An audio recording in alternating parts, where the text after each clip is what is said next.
뭘 잘했다고 울어? 제사상 앞에서 부정타게. 맞을 짓 했으면 맞아야지. 그 말이 끝나자마자 짝! 살을 때리는 소리가 거실을 찢어 놓았다. 지안의 얼굴이 옆으로 크게 돌아갔다. 순간 귀에서 웅 하는 소리가 울렸다. 제사상 앞이었다. 향 냄새와 기름 냄새가 뒤섞인 그 자리에서 온 가족이 지켜보고 있었다. 입술 끝이 찢어졌다. 따뜻한 피가 천천히 흘러내렸다. 하지만 아무도 움직이지 않았다. 그 누구도. 지아는 고개를 천천히 들었다. 눈앞에 서 있는 사람은 신우이 혜진이었다. 손바닥을 툭툭 털며 말했다. 울긴 왜 울어? 부정타게. 그 말에 시어머니 순자가 낮게 웃었다. 내가 아주 잘 때렸다. 그 순간 지안의 심장이 내려앉았다. 그리고 마지막으로 남편을 봤다. 민철은 소파에 기대 앉은 채 지안을 짜증 섞인 눈으로 내려다보고 있었다. 그러게 왜 누나 성질을 건드려. 지안의 손이 미세하게 떨렸다. 입술에서 떨어진 피가 바닥에 떨어졌다. 툭 하는 소리가 유난히 크게 들렸다. 그런데 이상하게도 아픔은 느껴지지 않았다. 그보다 더 선명하게 느껴지는 건 하나뿐이었다. 아, 나는 여기서 사람 취급을 한 번도 받은 적이 없구나. 그날 제사는 아무 일도 없다는 듯 계속됐다. 술잔이 오갔고 웃음소리가 터졌다. 요즘 애들은 참 버릇이 없어. 그러니까 맞지. 지안이 바로 옆에 있는데도 그들은 아무렇지 않게 말했다. 지안은 말없이 쏟아진 국물을 닦고 있었다. 손끝이 떨렸다. 몸이 점점 식어갔다. 하지만 아무도 그걸 보지 않았다. 아니, 보지 않는 척했다. 밤이 되었다. 손님들이 다 돌아가고 집안이 조용해졌을 때 지아는 혼자 부엌에 남아 있었다. 설거지통에는 기름기 묻은 그릇이 산처럼 쌓여 있었다. 평소 같았으면 말없이 고무장갑을 끼고 하나씩 닦았을 것이다. 하지만 그날은 달랐다. 지아는 한참 동안 아무것도 하지 않고 서 있었다. 물소리도 냉장고 돌아가는 소리도 모두 멀게 느껴졌다. 그리고 아주 천천히 수도꼭지를 잠갔다. 손에 묻은 물이 바닥으로 떨어졌다. 툭툭. 그 소리가 유난히 크게 들렸다. 지아는 고개를 들었다. 거실을 바라봤다. 조금 전까지 웃고 떠들던 자리, 자신을 때리고 욕하고 무시하던 사람들, 그 모든 풍경이 이상하게 낯설게 느껴졌다. 마치 남의 집을 보고 있는 것처럼. 그 순간이었다. 지안의 입가에 아주 희미한 미소가 스쳤다. 슬퍼서도 억울해서도 아니었다. 완전히 식어버린 사람의 표정이었다. 그래, 여기까지네. 작게 중얼거렸다. 그날 밤 지아는 방으로 들어갔다. 옷장을 열었다. 그리고 작은 가방 하나를 꺼냈다. 평소 여행도 가지 않던 그녀가 유일하게 가지고 있던 가방이었다. 지아는 아무 말 없이 옷을 몇 벌 넣었다. 그리고 잠시 멈췄다. 침대 밑을 바라봤다. 손을 넣어 무언가를 꺼냈다. 낡은 노트북이었다. 겉면이 닳아 있었지만 지아는 그것을 조심스럽게 닦았다. 그리고 가방 안에 넣었다. 그 행동은 마치 오랫동안 준비해온 사람처럼 망설임이 없었다. 문을 나서기 직전 지아는 마지막으로 방 안을 둘러봤다. 20년. 그 긴 시간이 이 방 안에 고스란히 남아 있었다. 참았던 시간, 견뎌낸 시간, 무너졌던 시간. 하지만 이상하게도 눈물은 나오지 않았다. 대신 아주 또렷한 생각이 떠올랐다. 이제 끝낼 시간이다. 현관으로 나왔다. 거실은 어두웠다. 소파 위에는 민철이 코를 골며 자고 있었다. 술 냄새가 진하게 풍겼다. 지아는 잠시 그를 바라봤다. 그리고 아무 감정 없이 고개를 돌렸다. 신발을 신었다. 문고리를 잡았다. 그때였다. 지안의 손이 잠깐 멈췄다. 그리고 아주 천천히 입을 열었다. 이제 내가 버린다. 누구에게도 들리지 않을 작은 목소리였다. 문이 닫혔다. 쾅! 그 소리는 크지 않았지만 지안의 인생에서는 가장 큰 소리였다. 그들은 아직 모른다. 지안이 지난 10년 동안 단 한 번도 빠짐없이 기록해온 것들을, 그들이 쓴 돈, 그들이 숨긴 돈, 그들이 망가뜨린 돈, 그리고 그 모든 걸 이용해 지안이 만들어낸 것까지. 지안은 빈손으로 나간 것이 아니었다. 문이 닫히고 나서야 지안은 숨을 내쉬었다. 차가운 밤 공기가 폐 깊숙이 들어왔다. 손이 떨리고 있었다. 하지만 그 떨림은 두려움이 아니었다. 오히려 오래 눌러왔던 무언가가 풀려나오는 느낌이었다. 지아는 천천히 걸었다. 그리고 길가에 멈춰섰다. 가방에서 휴대폰을 꺼냈다. 잠시 화면을 바라보다가 어떤 앱을 열었다. 숫자가 떴다. 잔액. 그 금액을 확인한 순간 지안의 눈빛이 완전히 달라졌다. 이 정도면 충분해. 작게 중얼거렸다. 그 돈은 단순한 저축이 아니었다. 20년 동안 그 집에서 버텨온 시간의 값이었다. 그리고 그들이 절대 눈치채지 못했던 지안의 진짜 준비였다. 처음 시작은 사소했다. 결혼 후 몇 년이 지나고 나서였다.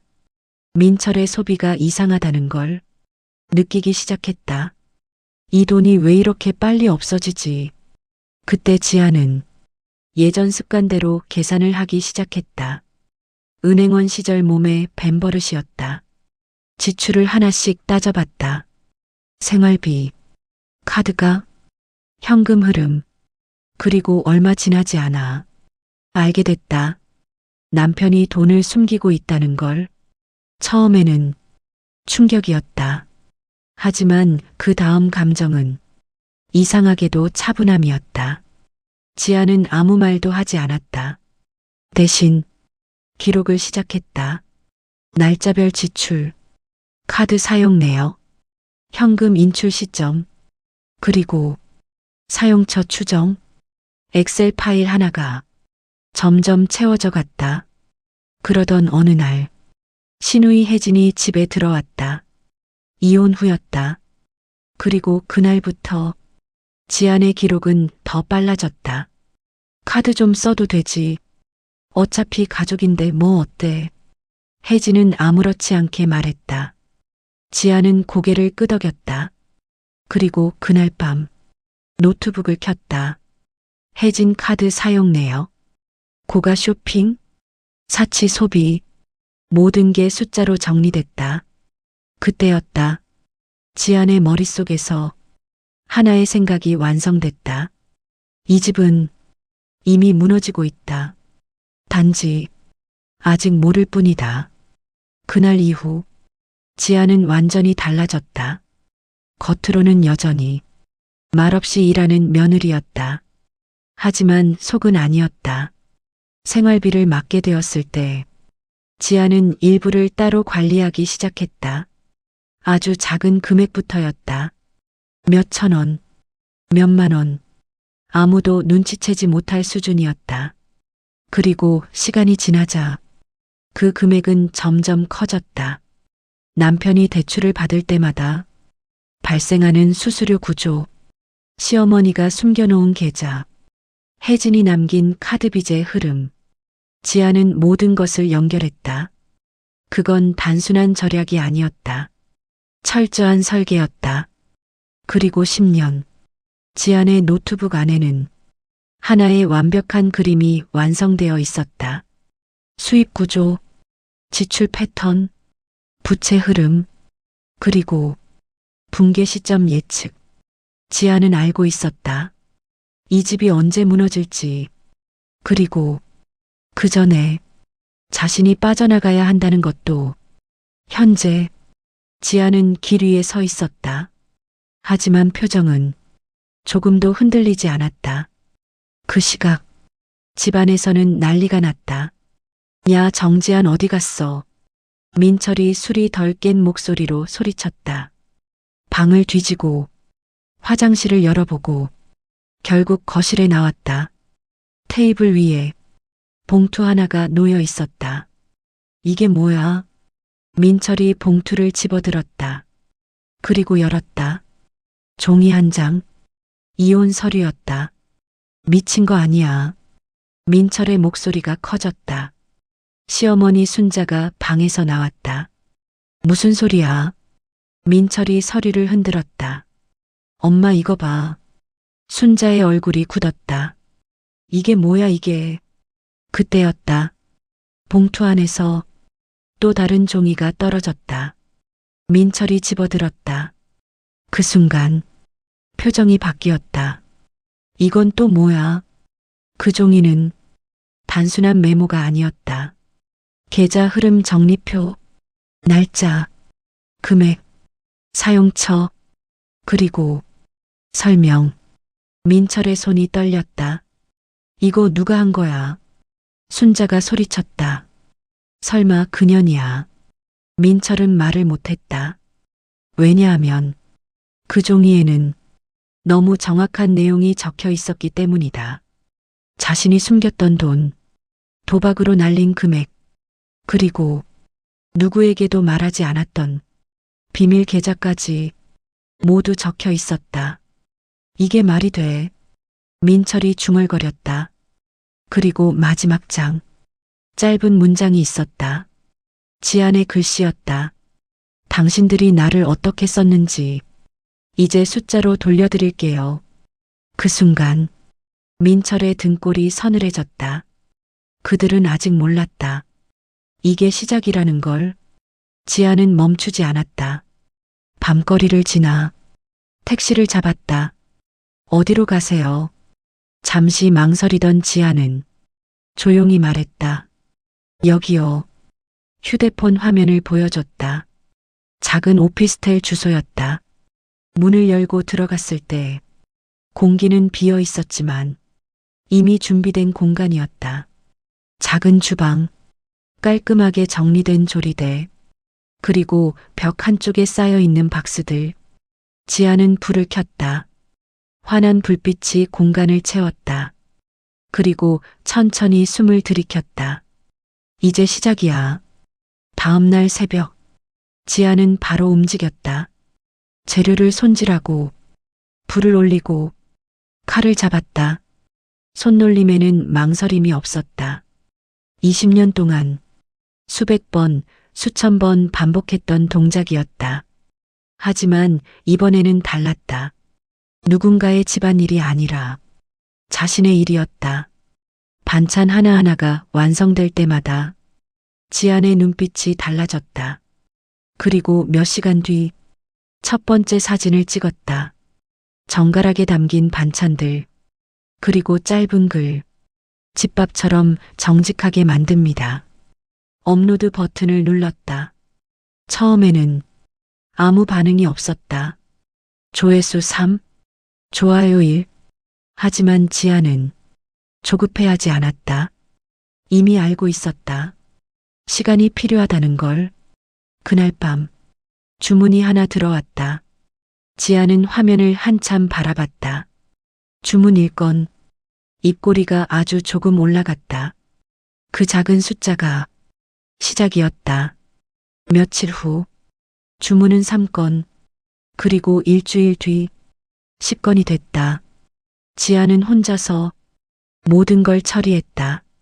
조리, 포장, 배송, 잠을 줄였고 쉬는 시간은 없었다. 하지만 이상하게도 힘들지 않았다. 그때였다. 리뷰 하나가 올라왔다. 이 집 반찬 진짜 다르네요. 엄마 생각나요. 지안의 손이 멈췄다. 그 짧은 문장이 가슴 깊이 들어왔다. 그리고 그날 이후 주문이 늘어나기 시작했다. 입소문이었다. 한 달 후 지아는 더 이상 혼자 감당할 수 없게 됐다. 그리고 결정을 내렸다. 확장하자. 그날 밤 노트북을 열었다. 엑셀 파일, 사업 계획서, 수익 구조, 이미 10년 전에 만들어둔 것들이었다. 지아는 숫자를 수정했다. 현실에 맞게 속도를 조절했다. 그리고 다음 단계로 넘어갔다. 그 시각, 시댁에서는 문제가 터지고 있었다. 이게 뭐야 이거. 민철이 소리를 질렀다. 은행에서 온 문자였다. 연체 알림. 말도 안 돼. 급하게 계좌를 확인했다. 잔액이 거의 없었다. 이상하다. 분명 돈 있었는데. 그때 혜진이 다가왔다. 오빠 나 카드 막혔어. 뭐? 결제가 안 돼. 민철의 얼굴이 굳었다. 너 또 뭐 쓴 거야? 나 안 썼어. 하지만 이미 늦었다. 며칠 뒤 전화가 걸려왔다. 고객님 대출 상황 관련해서 안내드립니다. 민철은 말을 잇지 못했다. 그때 떠올랐다. 지안이 남긴 서류. 그 안에 있던 숫자들. 설마 등골이 서늘해졌다. 같은 시각 지아는 포장을 하고 있었다. 손은 빠르게 움직였지만 표정은 차분했다. 휴대폰이 울렸다. 모르는 번호였다. 잠시 바라보다가 받았다. 정지한 씨 맞으시죠? 익숙한 목소리였다. 민철이었다. 지아는 잠시 아무 말도 하지 않았다. 그리고 천천히 입을 열었다. 할 말 있어. 민철의 목소리가 다급했다. 지금 상황이 이상해. 돈이 없어. 지아는 조용히 들었다. 그리고 아주 짧게 말했다. 알아. 뭐? 곧 더 없어질 거야. 순간 정적이 흘렀다. 민철의 숨소리가 거칠어졌다. 너 지금 장난하냐? 지안의 눈빛이 차갑게 식었다. 이제 시작이야. 그리고 전화를 끊었다. 손이 멈추지 않았다. 계속해서 포장을 이어갔다. 지아는 이미 알고 있었다. 무너지는 건 순식간이라는 걸. 그리고 그 시작을 자신이 만들었다는 것도. 무너지는 건 예고 없이 시작되지만 한번 시작되면 멈추지 않는다. 민철은 잠을 이루지 못했다. 핸드폰을 붙잡고 계좌를 계속 새로 고침했다. 바뀌는 건 없었다. 잔액은 그대로였다. 아니, 정확히 말하면 이미 바닥이었다. 이게 말이 돼. 민철의 입에서 같은 말이 계속 반복됐다. 그 옆에서 혜진이 신경질적으로 말했다.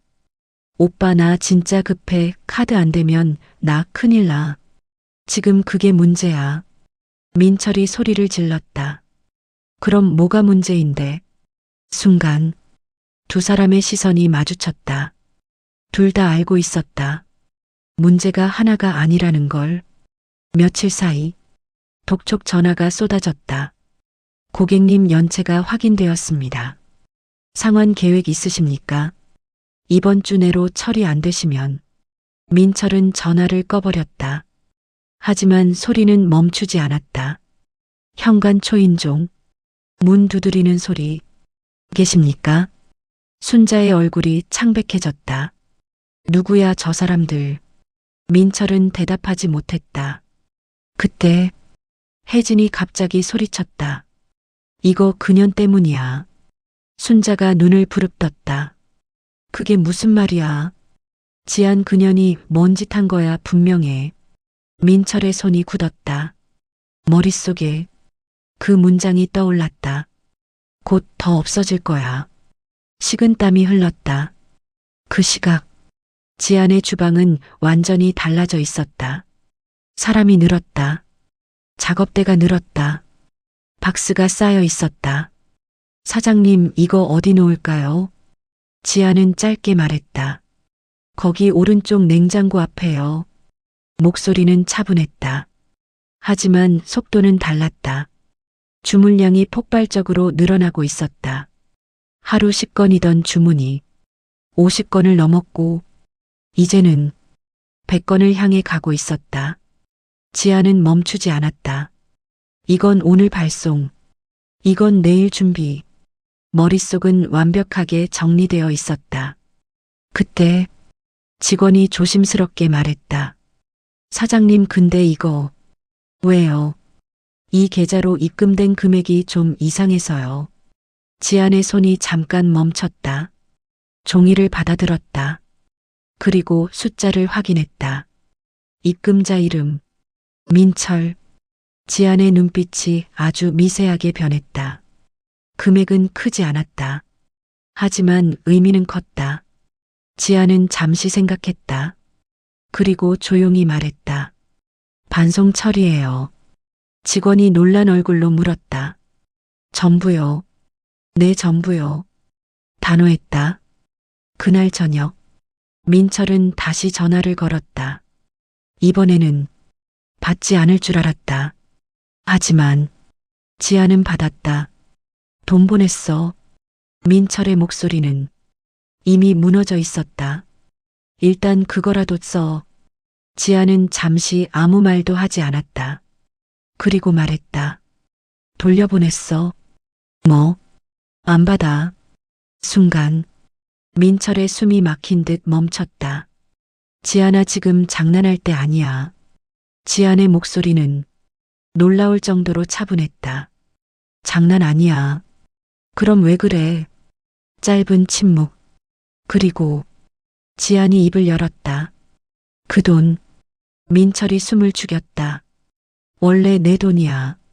순간 시간이 멈춘 것 같았다. 뭐라고? 지아는 천천히 말했다. 생활비로 준 돈. 내가 관리한 돈. 내가 모르고 지나간 돈. 한 글자 한 글자 또렷했다. 다 내가 만든 거야. 민철의 손에서 핸드폰이 미끄러질 뻔했다. 말도 안 돼. 10년이야, 민철아. 그 말 한마디에 모든 게 무너졌다. 10년. 그 긴 시간 동안 지안이 무엇을 했는지 이제야 이해되기 시작했다. 너 설마. 지안은 마지막으로 말했다. 이제 계산 끝났어. 그리고 전화를 끊었다. 그날 밤 민철은 주저앉았다. 모든 퍼즐이 맞춰지고 있었다.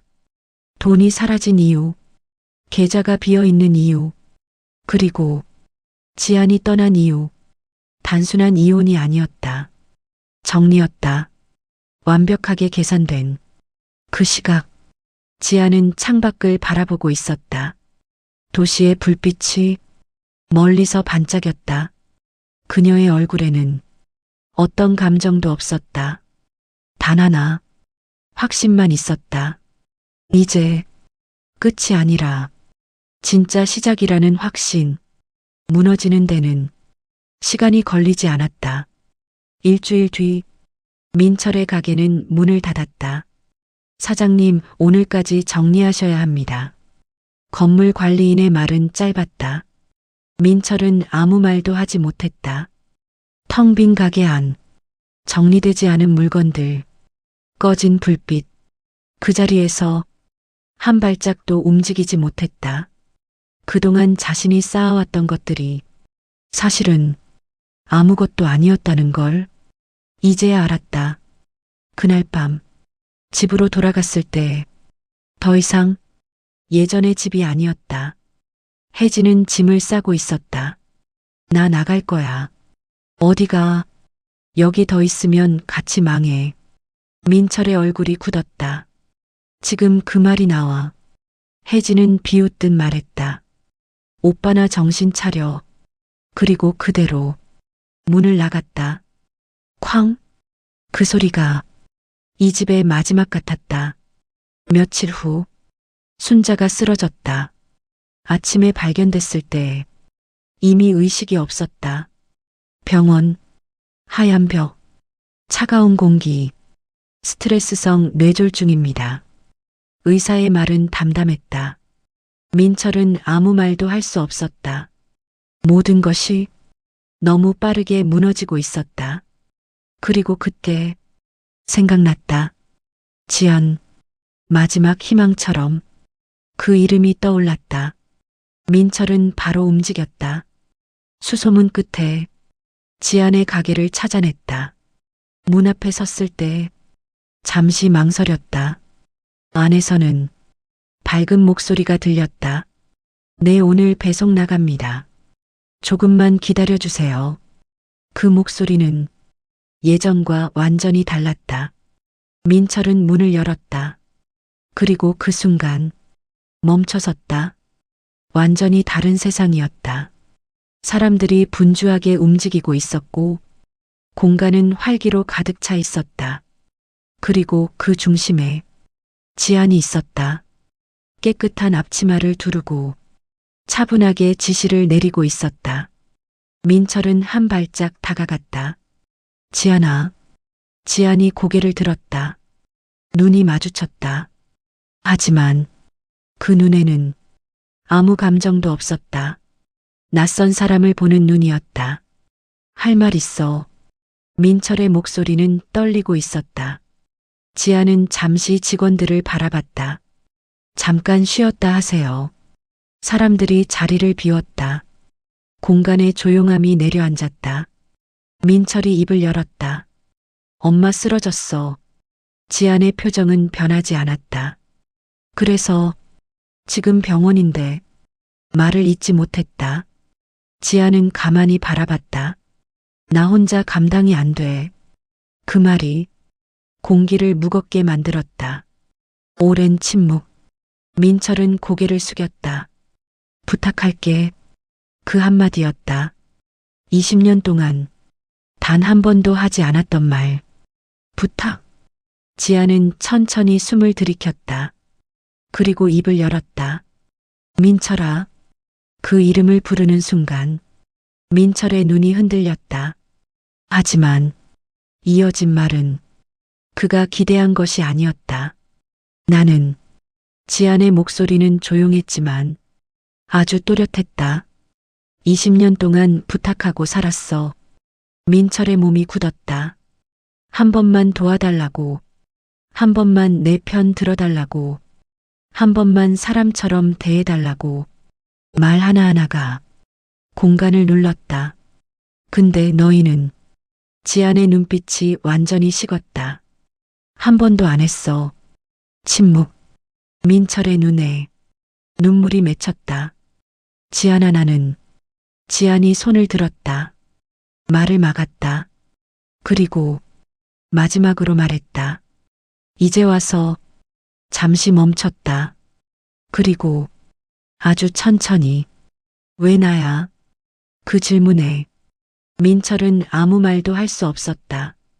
입이 열렸다가 다시 닫혔다. 대답할 수 없었다. 왜냐하면 정답을 알고 있었기 때문이다. 지안은 고개를 끄덕였다. 그래. 그리고 돌아섰다. 몇 걸음 걷다가 멈췄다. 민철은 마지막 희망처럼 그 등을 바라봤다. 그때 지안이 말했다. 국물 한 방울도 없어. 그 한마디였다. 완전한 끝. 민철의 다리가 풀렸다. 그 자리에 주저앉았다. 지안은 뒤돌아보지 않았다. 다시 자신의 자리로 돌아갔다. 작업 계속할게요. 직원들이 움직이기 시작했다. 소리가 다시 살아났다. 삶이 돌아가고 있었다. 지안의 삶이었다. 과거는 완전히 끝났다. 그리고 지안은 알고 있었다. 복수? 무너뜨리는 게 아니라 돌아보지 않는 거라는 걸. 그날 이후 지안은 단 한 번도 그들을 떠올리지 않았다. 진짜 인생은 그때부터 시작됐으니까.